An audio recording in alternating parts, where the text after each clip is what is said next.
Assalamualaikum warahmatullahi wabarakatuh. Hai guys, perkenalkan nama saya Putri Mardika Indah dengan NPM 21521067. Di sini saya sebagai mahasiswi Universitas Islam Riau, Fakultas Ekonomi dan Bisnis, Prodi Manajemen. Di sini saya akan menjelaskan secara singkat dampak positif negatif pembelajaran daring selama pandemi COVID-19.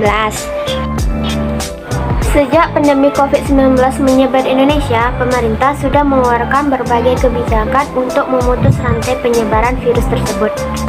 Salah satu kebijakan yang dilakukan oleh pemerintah adalah pembelajaran secara daring atau yang biasa kita sebut pembelajaran jarak jauh atau PJJ. Pembelajaran jarak jauh mulai diberlakukan pada bulan Maret tahun 2020 sebagaimana yang tercantum dalam Surat Edaran Mendikbud nomor 4 tahun 2020 tentang pelaksanaan kebijakan pendidikan dalam masa darurat penyebaran COVID-19.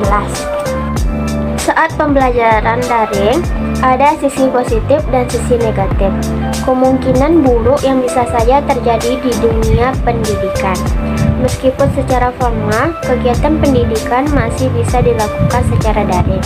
Namun, karena pendidik dan peserta didik harus belajar di rumah, pendidikan karakter selama masa pandemi ini rasanya menjadi sedikit terabaikan.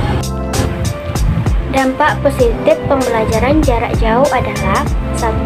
Anak memiliki banyak waktu di rumah bersama keluarga. 2. Metode belajar yang variatif.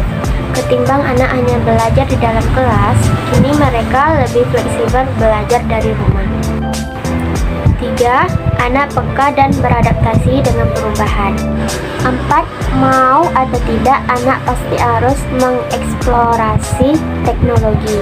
5. Sebagian anak merasa nyaman belajar dari rumah karena tak ada yang merisak.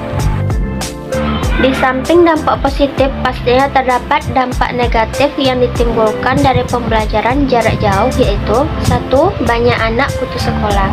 Sejak pembelajaran jarak jauh diterapkan, banyak peserta didik yang memilih untuk putus sekolah. Alasan utamanya adalah perekonomian yang sulit sehingga mereka lebih memilih membantu orang tuanya bekerja. Ada juga yang putus sekolah kemudian menikah. 2. Anak kurang bersosialisasi. Selama pandemi, semua aktivitas dilakukan di rumah seperti halnya dengan sekolah. Hal itu menyebabkan pelajar kurang bersosialisasi secara langsung dengan teman-temannya dan lebih sulit beradaptasi. Sulit memahami materi karena saat kita belajar menggunakan media komunikasi seperti gadget, perhatian kita akan lebih mudah teralihkan untuk membuka hal lain ketimbang materi pembelajaran. 4. Tugas yang menumpuk. Guru atau tenaga kerja cenderung lebih banyak memberikan tugas saat pembelajaran secara daring karena mereka berpikir peserta didik memiliki banyak waktu luang sehingga lebih baik dimanfaatkan untuk mengerjakan tugas. Akibatnya, tugas yang diberikan terlalu banyak dan menumpuk. 5. Akses internet. Pembelajaran jarak jauh ini pastinya membutuhkan koneksi internet.